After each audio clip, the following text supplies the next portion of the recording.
खुदावंद यीशु मसीह के जलाली और कुद्दूस नाम में आपको सलाम अर्ज़ करता हूँ। आज मैं एक और बड़ी सच्चाई आपके सामने रखना चाहता हूँ। खुदावंद यीशु मसीह ने फरमाया है, ना हमवार जुए में ना जुतो। लेकिन बाज़ ऐसे जुए हैं जिनमें जुते बगैर रहा नहीं जा सकता, जिनमें जुते होने के बावजूद हम दुख उठाते रहते हैं, उस जुए से जान नहीं छुड़ा सकते। फिर क्या करना चाहिए? अब देखिए, इसहाक के दो बेटे याकूब और ईसाऊ एक ही माँ के बतन के अंदर पल रहे हैं, जड़वां थे, लेकिन वो दोनों मुख्तलिफ थे। इसके अलावा एक ख़ानदान के अंदर 5, 7, 10 जी हैं, लोग हैं, वो सब अपनी अपनी सोच रखते हैं, मगर वो उस ख़ानदान से अलग नहीं हो सकते हैं। दो भाई हैं, उनकी सोच अलग है, उनका किरदार अलग है, वो एक दूसरे से जुदा नहीं हो सकते। लेकिन जहाँ तक हम जुदा हो सकते हैं या अलग रह सकते हैं, वहाँ तक मुमकिन है। मगर अगर ऐसा भी है कि हम जुदा नहीं हो सकते, उसमें क्या करना चाहिए? अपनी सच्चाई के ऊपर, खुदावंद के कलाम की उन हकीकतों के ऊपर कायम रहना चाहिए, तो खुदावंद आपको बरकत देगा। मैं एक कहानी आपको सुनाना चाहता हूँ जो बाइबल मुक़द्दस की है। वो है अब्राहम और लूत की कहानी। अब्राहम की नीयत, अब्राहम का दिल अपने भतीजे के साथ लगा हुआ था। शायद हारान में लूत यतीम हो गया है, शायद अब्राहम को उससे बड़ी मोहब्बत थी, शायद अब्राहम जब वहाँ से निकला उसने नहीं समझा कि अपने नातेदारों को छोड़ दे। दरअसल यही उसका नातेदार था जो उसके साथ उसने ले लिया था। शायद उसको पता भी ना चला कि मेरे साथ क्या हुआ है। अब वो हारान से निकले, सफ़र करते हुए मुल्क कनान में पहुँचे।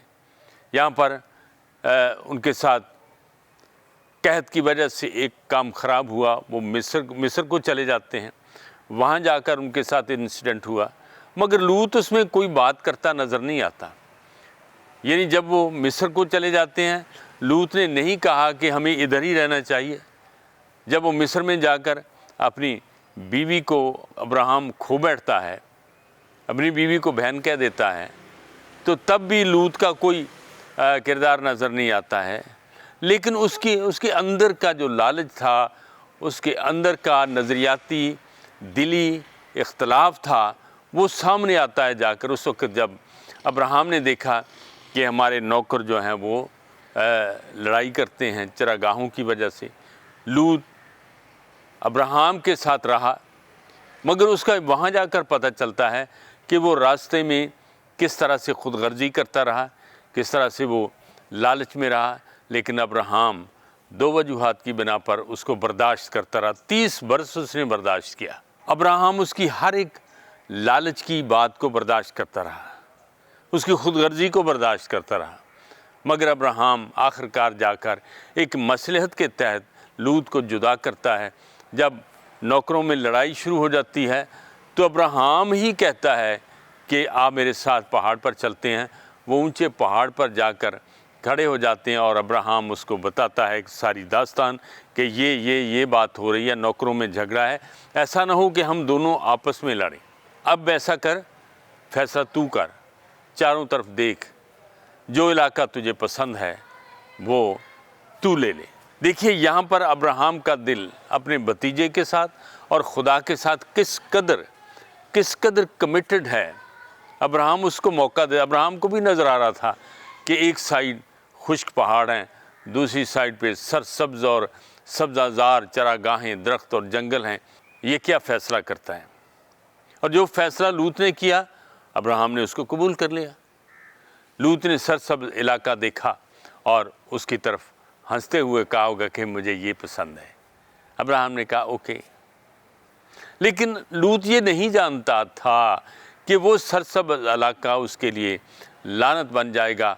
अब्राहम ने वो खुश्क इलाका कबूल कर लिया, मगर यहाँ दो लोगों के ख़यालात, दो लोगों की नीयत, दो लोगों के अंदर का इंसान, अंदर का बंदा क्या कह रहा है।